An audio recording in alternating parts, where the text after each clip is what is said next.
네, 말씀 나누기에 앞서서 우리 김예정 성도님 삐 소리 원인이 뭐예요? 피아노. 오케이. 지금 한번 뮤트 눌러보실래요?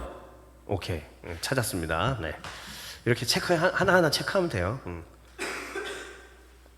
좋습니다. 우리 오늘 5번째 시간인데 이사야 14장 24절부터 27절 말씀입니다. 먼저 앞에 화면 보시면서 같이 주의 말씀 화면 하나에 있으니까 우리 한 목소리로 다 같이 읽도록 하겠습니다.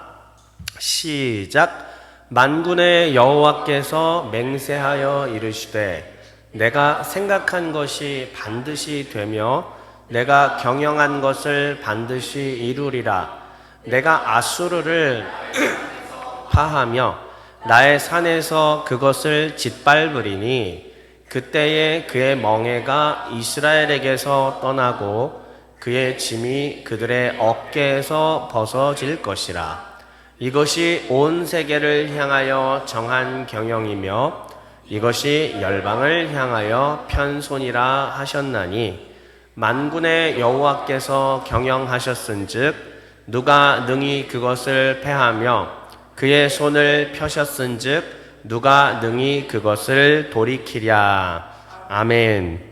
오늘의 제목 한번 같이 소리내서 읽어보겠습니다. 시작. 우리의 눈에 들어온 왕. 네.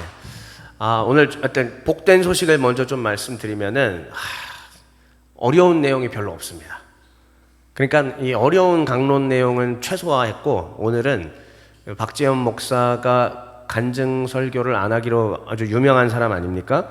오늘은 그냥 이야기를 많이 할 것 같아요. 근데 많이도 아니고 조금 합니다. 그래서 오늘도 또 얼마나 일찍 끝날지 큰 기대하는 마음으로 이제 저도 이만 하게 될 것인데 이사야 말씀을 계속 보면서 이제 그 배경을 설명하고 또 뭐 아수르나 시리아 에브라임 전쟁이나 이런 걸 이해하는 것도 물론 필요합니다만 궁극적으로 하나님께서 계속 왕권으로 방향을 이끌어 가시는 걸 봤잖아요.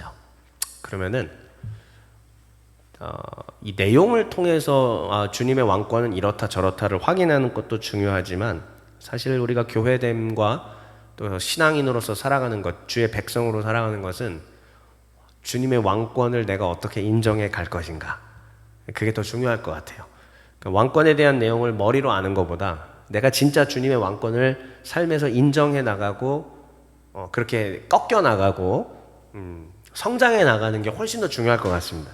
그래서 오늘은 그런 이야기를 중심으로 좀 준비를 했고, 그래서 그래도 일단 맨 앞부분에는 성경 배경과 관련된 내용을 안 하진 않습니다. 그러니까는 처음에는 이 본문이 뭘 의미하는지는 설명을 간단히 드리고 오늘 그렇게 진행하도록 하겠습니다. 자, 그러면 오늘 제목이 아니라 복습, 지난 시간 복습인데 제일 이사야가 5개 덩어리로 돼 있었어요. 그 중에 드디어 첫 번째 덩어리가 끝났습니다. 첫 번째 덩어리는 1장부터 12장이었고 이 스토리의 핵심은 가운데에 이사야의 콜링 기사, 이사야가 소명받는 기사가 이제 나와요. 그리고 그에 앞서서 유다가 어떻게 붕괴되어 있는지를 보여주고 이사야의 콜링 이후에 주님께서 이사야를 통하여서 어떻게 유다 나라를 다시 회복하실 것인지 메시지를 들려주시는 내용이 나옵니다. 그런데 그 내용 안에는 우리는 긴 호흡으로서 주님께서 언젠가 메시아를 보내서 우리를 구원하실 것이다 라는 것까지 이사야 7장, 9장, 11장을 중심으로 풍성하게 드러나 있던 것들을 이미 확인했습니다. 이렇게 우리가 이사야의 첫 번째 덩어리가 끝났고요. 그런데 지난 시간에 우리가 살펴본 바에 따라서 조금 더 보자면은 7에서 12장 부분이 우리가 이제 지난 시간에 살펴본 거예요. 7장부터 8장은 결국 아하스 왕에 대한 이제 이야기고 실패한 왕권에 대해서 어떻게 보여주고 있는지 그렸다면 9장에 이르러서 한 아기, 우리를 위해서 예비된 아기, 우리는 그를 신구약을 다 합쳐서 봤을 때 누구라고 알고 있습니까? 우리 주 예수 그리스도라고 알고 있습니다. 예수 그리스도의 탄생을 예언한 700년 전에 이미 예언한 내용인데요.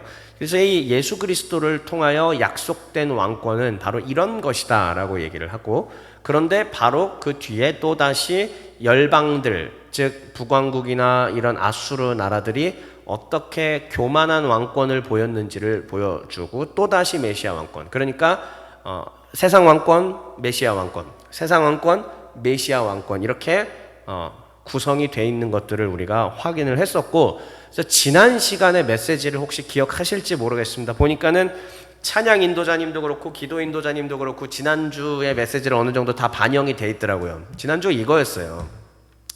좀 빠르게 지나가긴 했었는데 우리 시대의 어둠, 그리고 나의 어둠, 내 삶을 붙들고 있는 그 어둠에 대해서 생각을 해보자고 했고, 그리고 그 어둠으로부터 우리가 의지를 가지고 빛으로 나아가야 된다는 것이 바로 지난주 메시지였습니다. 한 주 동안에 혹시 그런 시도들을 해보셨는지 질문을 하고 답변은 안 하셔도 괜찮습니다. 계속 또 드린 하나님께서 우리에게 지난주에 주신 말씀이잖아요. 빛으로 너희가 스스로 나아와라. 물론 구원은 좀 다르다고 했죠. 구원의 빛은 주님이 일방적으로 은혜로 베풀어 주시는 거지만, 이미 신자된 자들이 또 어둠 속에서 허덕이고 있을 때는 어떻게 해야 된다? 자기가 스스로 깨치고 한 걸음씩 빛으로 나아가야 된다는 게 지난 시간에 우리 주님께서 가르쳐 주신 내용이었습니다. 좋습니다. 이렇게까지 해서 우리가 지난주 제일 이사야 중에서 첫 번째 덩어리를 끝냈습니다. 그러면 이제 오늘은 이런 순서로 진행이 돼요. 두 번째 덩어리입니다. 두 번째 덩어리는 이사야 13장부터 23장인데 이거 한번 읽어볼까요? 컴마로 되어 있는데 시작. 네, 열방 신탁은, 자, 여기를 보세요. 여기 유다 나라가 이렇게 있어요. 유다 나라의 주변 나라들이 있을 거 아닙니까? 바로 북쪽에 북왕국 이스라엘이 있고, 이거를 다른 말로 에브라임이라고도 얘기를 하고요. 그 위에 뭐가 있어요? 아람. 네, 그 위에 아람이 있고, 그 위에는 저쪽으로 아수르가 있어요. 그리고 또 더 아수르 저쪽으로는 바벨론이 있습니다. 그래서 이러한 주변에 있는 여러 나라들에 대하여 하나님께서 심판의 메시지 혹은 회복의 메시지를 전해주시는 부분들이 바로 이 내용들이다. 그래서 우리가 이번 주 이사야 본문은, 매일 성경의 이번 주 이사야 본문은 이제 이 부분들을 제가 준비를 했기 때문에, 여기에 해당하기 때문에 열방 신탁에 대한 내용들을 미리 한번 고찰해 보고 또 개인 묵상으로 이어질 때 더 풍성한 은혜가 있을 겁니다. 그리고 나서 오늘 본문인 14장 24절부터 27절 내용 살피고요. 우리 눈에 들어온 왕을 이제 오늘은 특별히 좀 저의 이야기로 그렇게 해서 전달을 해보도록 하겠습니다.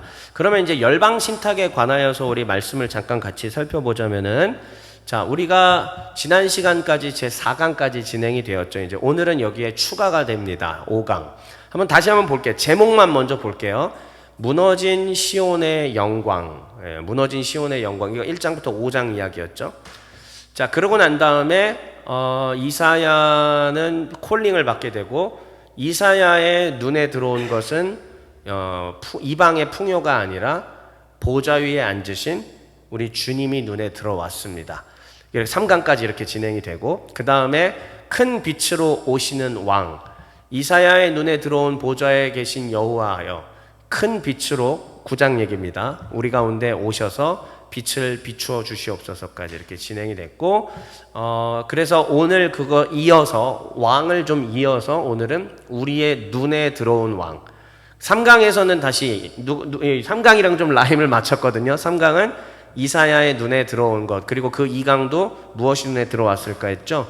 5강은 우리의 눈에 들어온 왕으로서 조금 더 좁혀서, 그래서 오늘의 좀 설명은 주님만이 왕이십니다. 이런 주제로 오늘 진행이 될 겁니다. 다시 한번 제일 이사야 구조를 보시면, 제일 이사야는 이와 같이 5개 덩어리로 되어 있습니다. 우리가 지난 시간까지 1장에서 12장 유다 예루살렘 중심으로 살펴보았고, 이제 열방 신탁 부분으로 오게 된 것입니다. 자, 열방 신탁에 주로 나와 있는 나라들 뭐 있죠? 한번 소리내서 읽어볼까요? 여기 아래. 자, 글씨가 좀 작아요. 시작. 네, 바벨론, 아수르, 모압, 애국. 이렇게 큰 나라도 있고 조금 작은 나라도 있고, 주변을 둘러싸고 있는 이러한 나라들이 하나님 앞에 어떻게 또 심판을 받는지, 또 혹은 회복을 받는지, 이런 이야기들입니다. 신탁이라고 한 것은 무엇이냐면 하나님의 뜻을 그들에게 이제 대언하고 전하는 것, 이런 걸 신탁이라고 얘기를 해요. 그래서 열방, 주변 나라들에 대하여 하나님이 이렇게 얘기하신다라는 게 바로 열방 신탁이라고 이야기를 합니다. 자, 좋습니다. 이제 여기까지, 다음 시간엔 또 그 다음 이제 단락으로 넘어가도록 하고, 열방 신탁을 한눈으로 보도록 하겠습니다.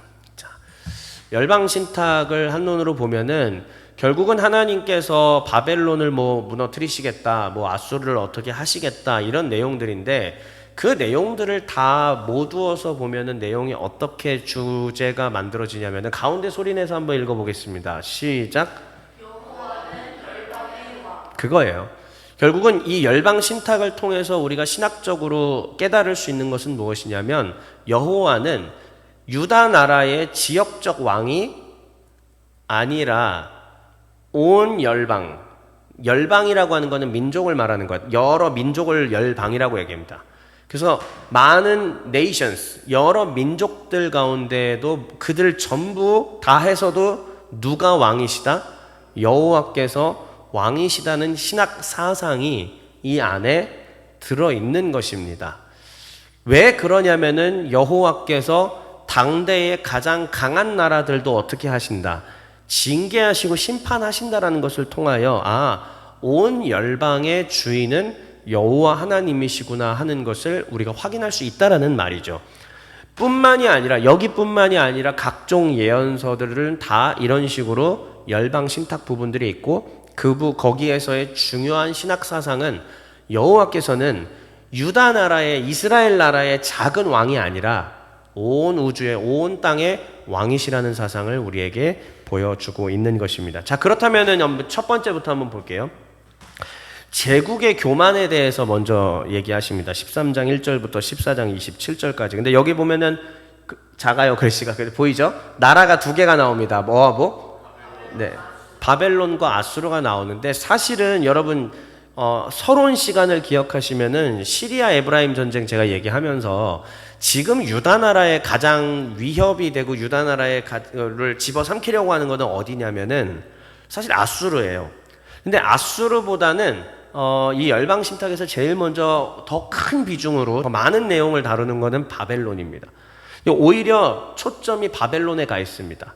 네, 일단 그거는 그냥 그렇다라는 얘기이고, 그런데 이 바벨론과 아수르는 둘 다 당대의 그 지역에서 거대 제국이에요. 모압, 암몬 이런 나라들은 그냥 작은 나라. 근데 바벨론과 아수르는 오늘날로 따지면은 미국, 중국, 러시아 이런 나라들인 거예요. 그러니까 바벨론과 아수르마저도 무너질 것이다 라는 얘기를 우리 하나님이 하시는 겁니다. 제국입니다. 제국. 황제가 다스리는 나라. 이 거대한 나라도 언젠간 무너지는데 그 이유는 뭐냐면 제국이 교만하기 때문이다 라는 것을 먼저 얘기해 줘요. 자, 그다음 그 다음에는 이 제국에 대한 얘기를 다루고 나서 그 다음에는 주변에 있는 조그만한 나라들을 이제 다루게 됩니다. 그래서 이 조그만한 나라들은 블레셋이란 나라들. 블레셋은 되게 작은 나라예요. 5개의 도시의 연합체인 거죠. 되게 작은 나라입니다. 우리 한국으로 따지면 뭐가 있을까요? 그 이름도 없이 중간에 있다 사라진 왜 그런 고구려 백제 신라급이 아니라 그 밑에 급들 여러 나라들이 있었던 거 아세요? 뭐 가락국이라든지 뭐 무슨 그런 나라들이 있었어요. 우리 한반도에도 그 정도 나라라고 보시면 돼요. 블레셋, 모압 다 조그만한 나라들입니다. 그래서 다메섹은 이제 시리아 그 아랍 나라 그쪽이고요. 이제 주변 나라들도 안전한 피난처가 될 수는 없다. 그러니까는 누구를 의지해야 된다? 하나님을 의지해야 된다는 걸 가르쳐주고 있고요. 그 다음 다시 한번 또 강대국이 나옵니다. 3번 구스 애굽. 좀 구스와 애굽이 차이가 있긴 한데 어쨌든 그냥 애굽으로 이해하셔도 될 것 같아요. 이집트입니다. 이집트는 또 당대의 최강대국 중에 하나인 거죠. 그런데 그러한 강대국조차도 의지할 수 없다.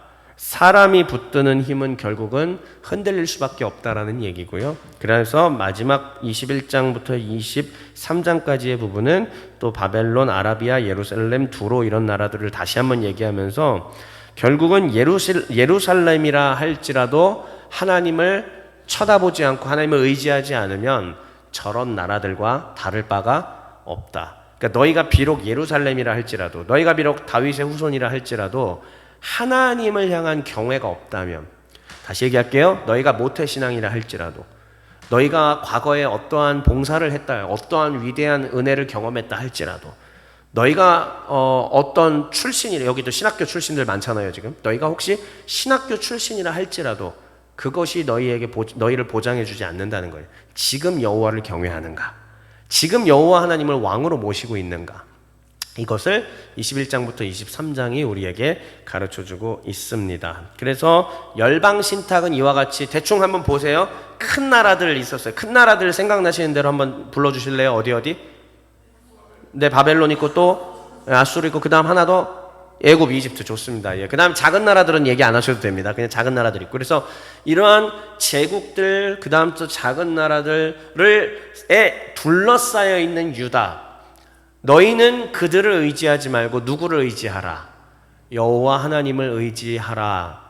주변에 그러면 그런 열강들이 무엇인지는 우리는 충분히 신학적으로 많은 오늘날로 따졌을 때 어떠한 것들인지 충분히 다 생각해낼 수 있는 능력들이 있을 겁니다. 좋아요. 여기까지가 이제 이 열방 신탁에 해당하는 본문이고, 그러면 오늘 본문 내용 한번 볼게요. 자, 24절부터 글씨가 자꾸 작네. 그 그림으로 이렇게 만들어 달라고 하니까 폰트가 좀 작아서 그래도 보일 것 같습니다. 24절부터 27절까지 같이 한번 읽도록 하겠습니다. 시작.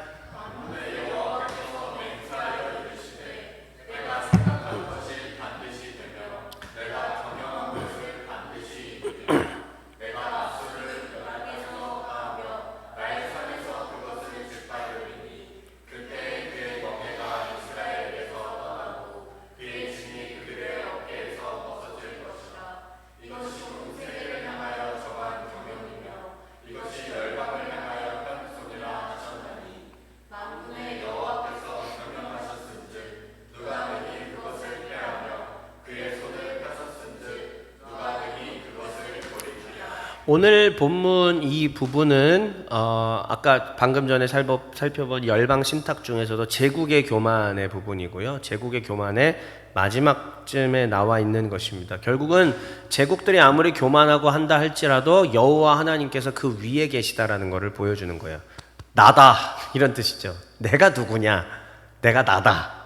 하나님 이런 얘기십니다. 그래서 오른쪽에 좀 정리된 걸 보면은 하나님은 누구신가라는 이러한 질문에 대하여 오늘 본문 4절을 살펴보면 이렇게 답이 나오죠.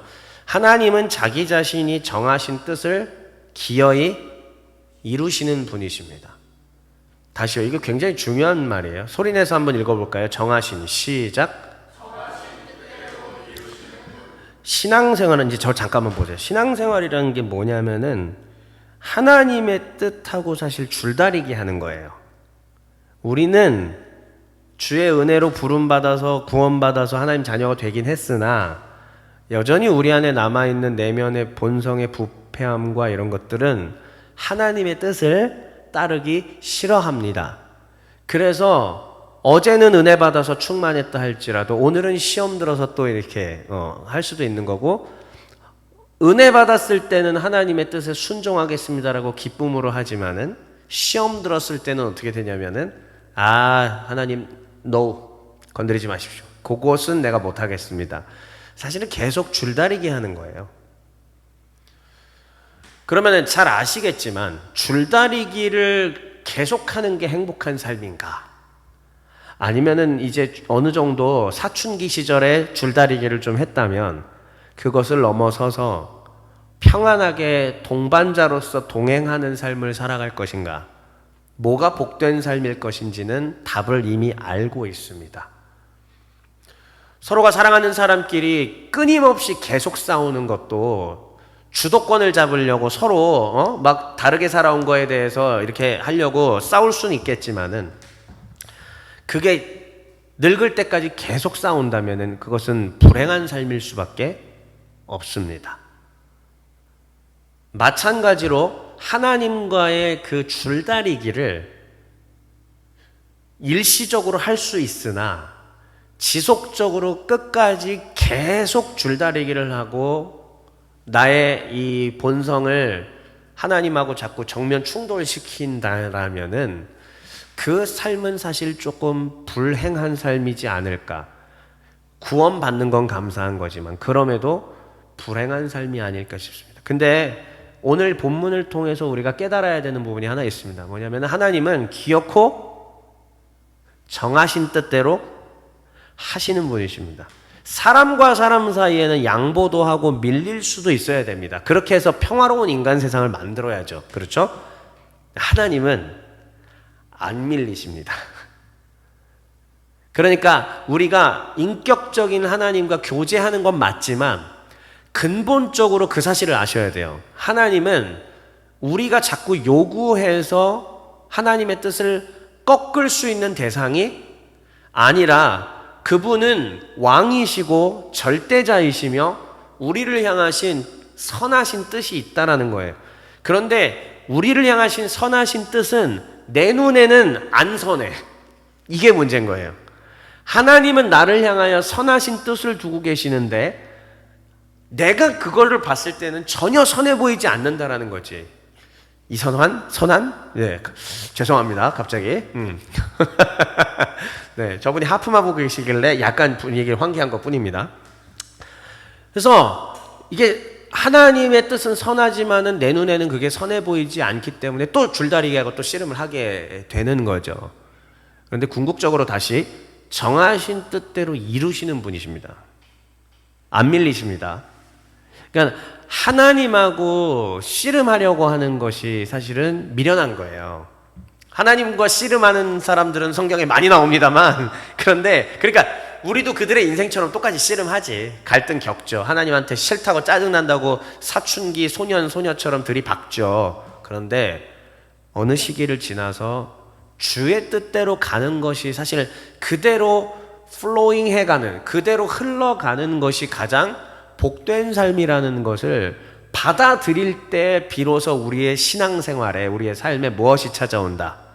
평안이 찾아옵니다. 그때 평안 샬롬이 우리 삶을 지배하게 된다라는 말씀이에요. 하나님은 두 번째 온 세상을 경영하는 분이세요. 그러니까 이 오늘날로 따지면은 미국도 중국도 러시아도 다 하나님이 통치하시는데 하물며 여기 있는 나 한 명은 어찌하시겠습니까? 그 거대 제국들도 하나님 손 안에 있는 것인데 하물며 나는요. 그 거대 제국들도 주님께서 원하시면은 흥하고 원하시면은 또 쇠할 수 있는데 하물며 내 삶은요. 주님은 정하신 대로 기어이 하십니다. 그러면 우리는 어떻게 하는 게 행복한 삶이냐? 하나님 나에게 뭘 결정하셨습니까? 아니 나를 통하여 뭘 하시기를 원하십니까? 묻고 그게 불편할 것 같거든요 하나님. 그런데 내가 순종하겠나이다라고 일단 입을 여는 사람. 그리고 하나님 사실 말은 순종하겠다고 했는데 안 편합니다. 불편합니다 하나님. 네 좀 불편합니다. 그런데 편해지게 도와주세요 라고 얘기하는 사람이 바로 하나님과 이 줄다리기를 조기에 졸업하는 사람이 될 것입니다. 오늘 본문은 바로 우리의 눈에 들어온 왕, 우리의 눈에 이러한 정하신 뜻대로 이루시는 왕, 온 세상을 경영하시는 왕, 그 왕이 우리의 눈에 들어오길 바란다는 겁니다. 6장에서는 이사야의 눈에 바로 이분이 들어오신 거예요. 이사야의 눈에도 똑같이 들어온 겁니다. 아, 안 되겠구나. 이분 앞에서 안 되겠구나. 이사야도 느꼈을 거고 저도 20년 전에 느꼈고 우리 모두가 경험한 사람도 있고 경험해야 될 분들도 이 자리에 있다는 거예요. 좋습니다. 여기까지가 성경 본문을 통하여 열방신탁 본문을 통하여 하나님께서 우리에게 주시는 메시지였습니다. 열방신탁 13장부터 23장 중에 이 본문 여기 지금 4절이 전체의 가장 중요한 주제였습니다. 그래서 제가 이 본문을 가져온 것이고 결국은 이 열방신탁의 지역적인 이야기들이 아니라 하나님이 왕이시라는 사실, 전능자라는 사실, 그리고 그 앞에 우리가 복종할 때 순종할 때 가장 행복하다는 사실을 텍스트를 통해서 하나님께서 우리에게 가르쳐 주셨습니다. 그럼 이제 마지막으로 아까 예고한 대로 이야기를 별거 없습니다. 그냥 그림일 뿐입니다. 저의 삶을 좀 돌아보면서 그림으로 좀 만들었을 뿐이고요. 제가 지난 부름 받았을 때가 2005년 10월이었고 그리고 본격적으로 하나님 앞에 훈련받기 시작한 게 2006년이었습니다. 정확하게 20년 되었습니다. 20년 전에 부름 받고 훈련 받기 시작을 하면서 또 얼마 안 있다가 지금이 8월이네요. 지금이네요. 요 7월, 8월 사이에 또 제가 20일 금식을 했었네요. 20년 전에. 하나님께서 또 어떤 분을 통하여서, 어떤 예언자를 통하여서 금식을 명하셨고, 어린 저는 예 하나님 하고 그냥 무조건 3일 금식도 안 해본 박재엽이 내 인생의 첫 금식을 20일 금식을 하고, 그때 이제 머리카락을 다 잃었습니다. 싹 다 빠졌었어요, 그때. 그때 참 힘들었습니다. 그때부터 순종의 훈련이었어요. 20일 금식을 하라는 것부터 훈련이었고, 그리고 그 이후로 지금 20년의 세월 동안에 하나님께서 어떠한 훈련들을 시키셨나를 한번 쭉 봤더니, 첫 번째는 이제 질병 훈련이었죠. 결국은 저는 병이 너무 많았으니까 늘 병원 신세였고 늘 병원에 입원해 있었고, 그리고 사실은 목숨을 끊고 싶을 만큼 육신의 고통과 통증이 너무 심했던 사람이었으니까. 근데 그 가운데서도 스스로 목숨을 끊지 않고 살아남은 것도 훈련이었고, 그래서 저는 인생의 여러 가지 질병으로 인하여 고통받는 영혼들을 너무 잘 이해하고 있습니다. 하나님께서 또 그게 필요하니까 몸을 쳐서라도 하나님께 복종하게 하시는 것들을 깨닫게 해주신 것 같고, 또 아픔이 있는 사람들을 이해할 수 있는 것들을 허락해 주셨죠. 그 이후로 또 수많은 인격 훈련을 받은 것 같아요.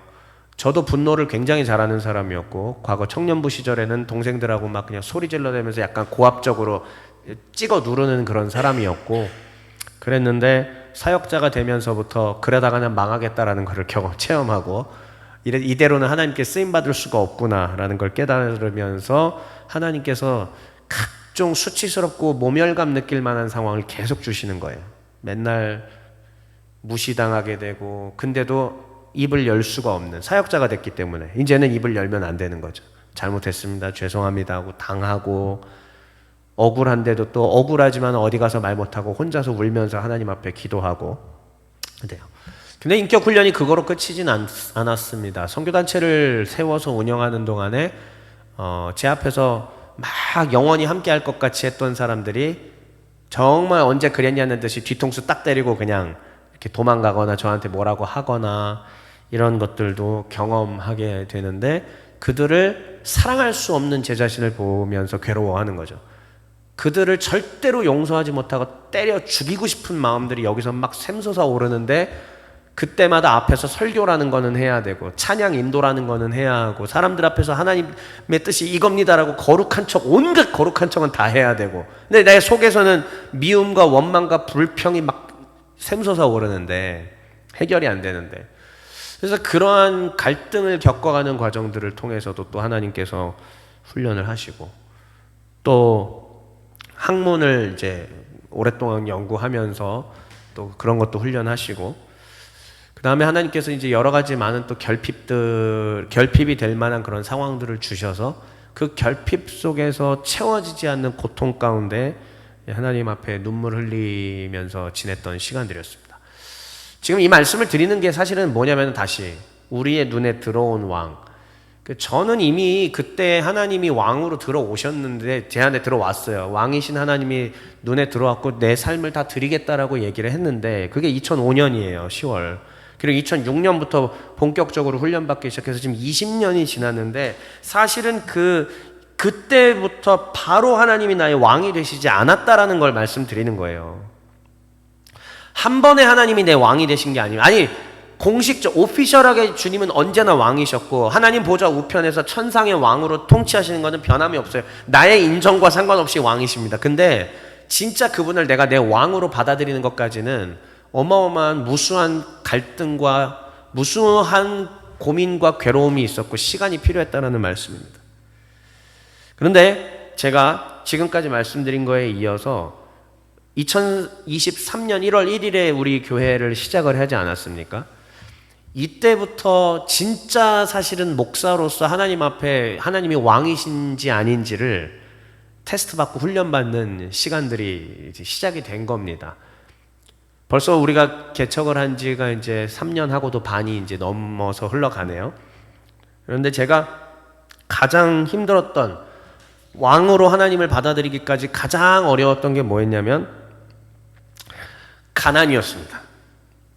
저는 풍요롭게 살았고 계속 큰 어려움이 없이 자라왔기 때문에 재정적인 부분에서도 물론 어릴 때부터 굉장히 검소하게 살아왔고 지금도 그렇지만 과소비를 해본 적도 없고요. 나를 위해서 뭘 쓴 적도 없고 그렇게 살아왔지만 근데 정말로 물리적인 가난이 찾아오니까 그때부터는 정신이 아득해지고 내가 믿음이 없다라는 것이 하나님 앞에서 바닥까지 드러나는 거였어요. 난 믿음이 없는 거죠. 왕이시라면 내가 정말로 저분을 왕으로 모신다면은 맨날 우리 목사님들께서 뭐 설교하시는 거 있잖아요. 먼저 그의 나라와 그의 의를 구하면 그리하면 어떻게 하신다? 모든 것을 다 주신다. 머리털 하나까지 다 세신다. 그래 이게 산상수훈 내용이잖아요. 멋있게 말은 해요. 나도 요 3년 반 시간 동안 산상수훈 얘기한 적도 있고 강의도 해요. 근데 말을 할 때마다 설교를 할 때마다 누군가에게 전해줄 때마다 여기서는 갈등이 오는 거죠. 하나님 못 믿겠습니다. 못 믿겠습니다. 힘듭니다. 답이 보이지 않습니다. 못 믿겠습니다. 힘듭니다. 내 인생 실패한 것 같습니다. 나 그래도 되게 잘 나가는 사람 아니었습니까? 근데 어떻게 사람을 이렇게까지 비참하게 하십니까? 이렇게 하는 거예요. 결국은 저에게 남아있었던 굉장히 중요한 부분이었던 거죠. 지금도 이렇게 얘기하면 이제 이것만 해결되면 다 끝난 거 아니에요. 숨겨진 뭐가 또 있을 수도 있어요. 하나님은 또 그걸 기어이 캐내서 또 저를 이렇게 평생을 그렇게 하시겠지만 근데 일단은 가장 거대한 부분 하나가 관문으로 저에게 있었던 거죠. 가난을 직면하고 나니까 비로소 하나님이 나의 왕이 아니었다라는 게 드러났습니다. 그 전까지는 주님이 나의 왕이시라고 생각을 했는데 가난하니까는 왕이 아니었고 하나님 그대로는 못하겠습니다 이런 말이 나오고 제가 설교할 때 맨날 하는 얘기가 다 사실 제가 경험한 것들이에요. 하나님 요대로는 못하겠습니다. 이건 아니지 않습니까? 이런 막 하나님 앞에 요동치는 감정을 가지고 격정적으로 하나님 앞에 얘기한 적도 많고 그랬습니다. 그런데 여러분 그거 아세요? 제가 항상 복음서 산상수훈 얘기할 때 제자도의 핵심이 뭐였냐면 예수님께서 주의 제자들을 부르시고 이게 제자의 길이다라고 얘기하셨을 때 다른 말로는 우리 교회에서는 그거를 종의 길이라고 얘기를 하죠. 종의 정신이라고 얘기하고 종의 정신 또 제자도의 핵심은 무엇인가 누차 말씀드렸습니다. 배와 그물을 버려두고 나를 따라오라. 그러니까 자신의 모든 소유권을 다 하나님 앞에 이전하고 하나님이 인도하시는 대로 따라가라. 무수히 설교했고 무수히 어린이 예배 때도 막 애들 앞에서 그렇게 해야 된다고 설교하고 배와 그물을 버려두고 쫓았습니다. 와 이렇게 막 어마어마했지만 나는 정말 배와 그물을 못 버려뒀다는 거죠. 배와 그물은 재산이잖아요. 배와 그물을 버려둔다는 것은 자발적으로 뭐 하기를 가난하기를 결정하는 거였지 않습니까? 그러한 고통 속에서 지금 3년 반 이상을 그렇게 살아왔는데 이 가난을 통해서 비로소 하나님이 진짜 왕 되신다라는 것을 깨닫게 되었고 그리고 실제로 그게 가슴으로도 머리로도 이제 돼가는 과정에 거의 와 있는 것 같아요. 너무 감사하게. 이렇게 말씀드리겠습니다. 여러분 제가 이제 곧 이사를 하지 않습니까? 다 이제 아시니까. 곧 이사를 하게 되면 이제 거기에서 또 지금보다는 비용이 훨씬 더 들어가겠죠.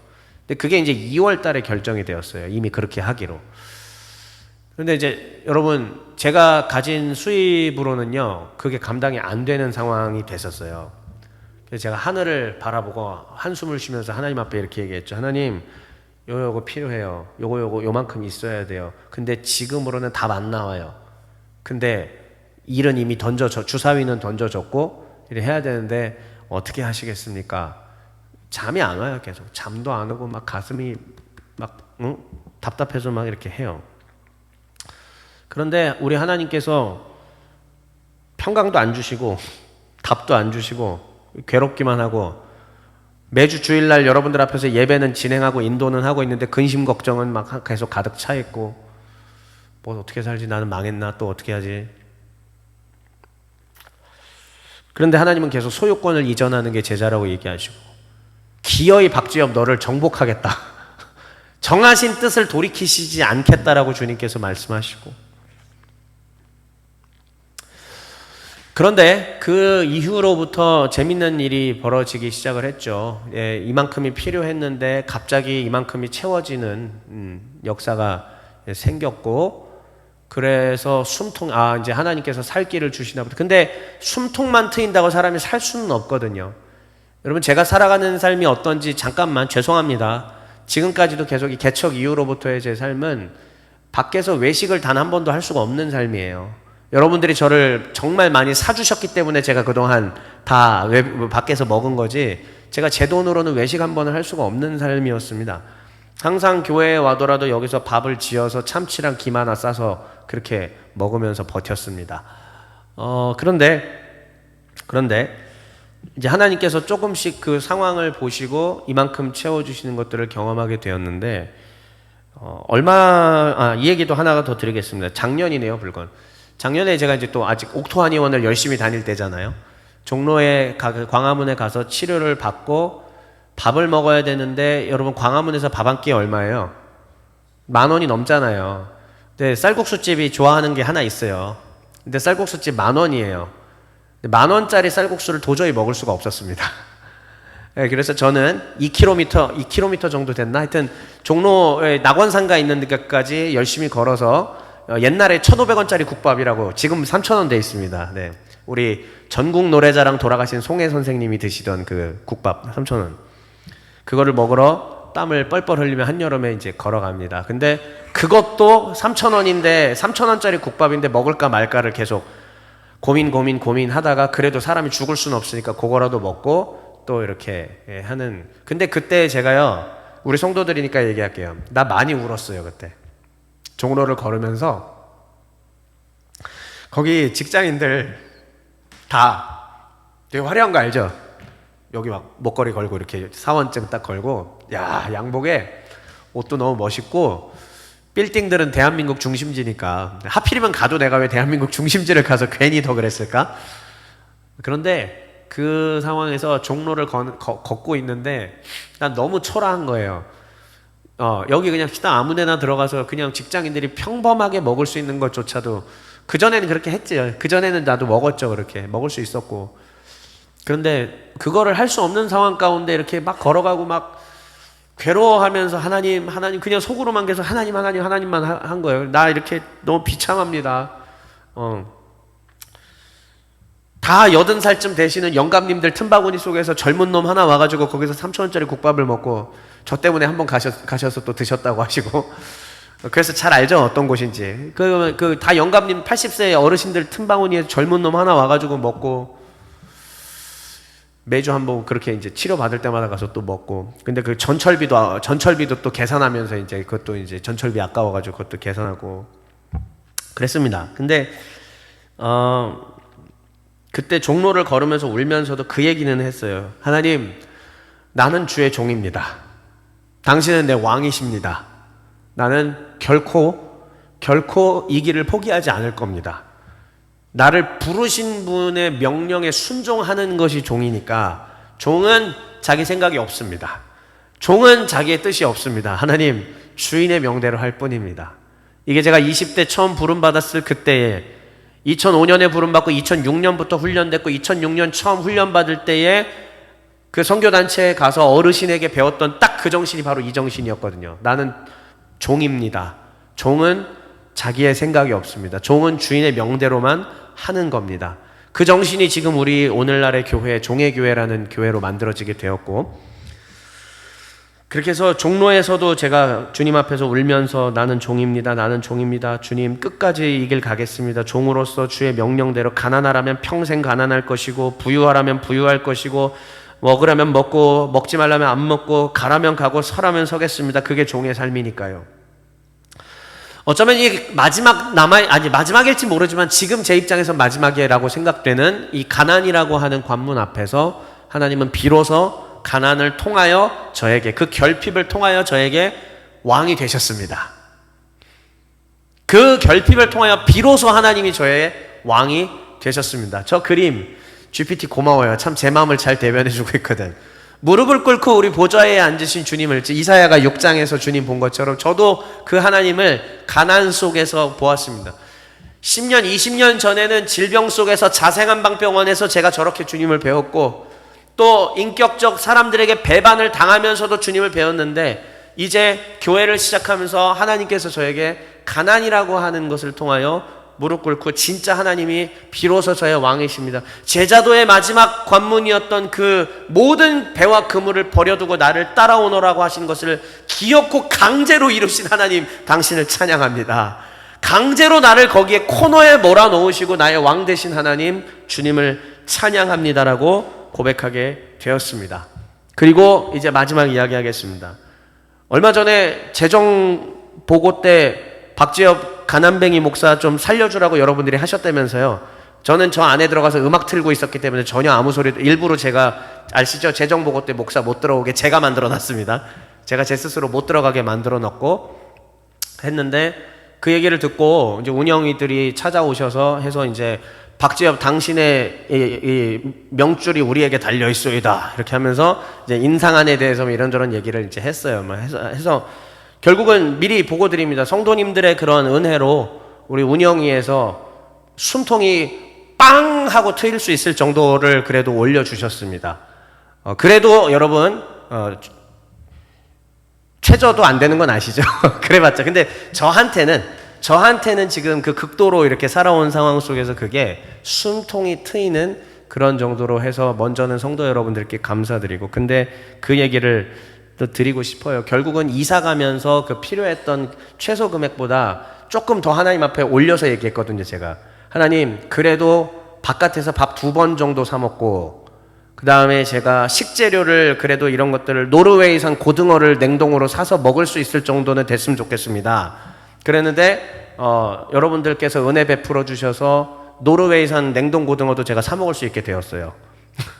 되게 우습죠, 되게. 그런데 저한테는 진짜 갑자기 그런 느낌이죠. 하나님께서 까마귀를 보내셔서 먹이시는 거 플러스 주인의 명대로 따라오면 일꾼은 내가 굶기지 않는다. 주인의 명대로 네가 나를 왕으로 모시면, 나의 정한 뜻대로 순종하며 나아가면 나는 너를 반드시 복되게 하겠다. 하나님께서 저에게 그렇게 이번 7월 동안 말씀해 주셨습니다. 사랑하는 가족 여러분들, 우리 성도 여러분들, 진심으로 감사드리고 마지막 드리는 말씀, 하나님이 저에게 이렇게 하신 것처럼 우리 성도들 한 명 한 명을 복종시켜 주시기를 주의 이름으로 축원합니다. 기어이 왕의 명령에, 왕의 정하신 뜻에 기쁨으로 복종해 나아갈 수 있도록 훈련시켜 주시기를 주의 이름으로 축원합니다. 받아들이시고 그 받아들이신 것을 기쁨으로 수행해 나가시기를 다시 한번 바랍니다.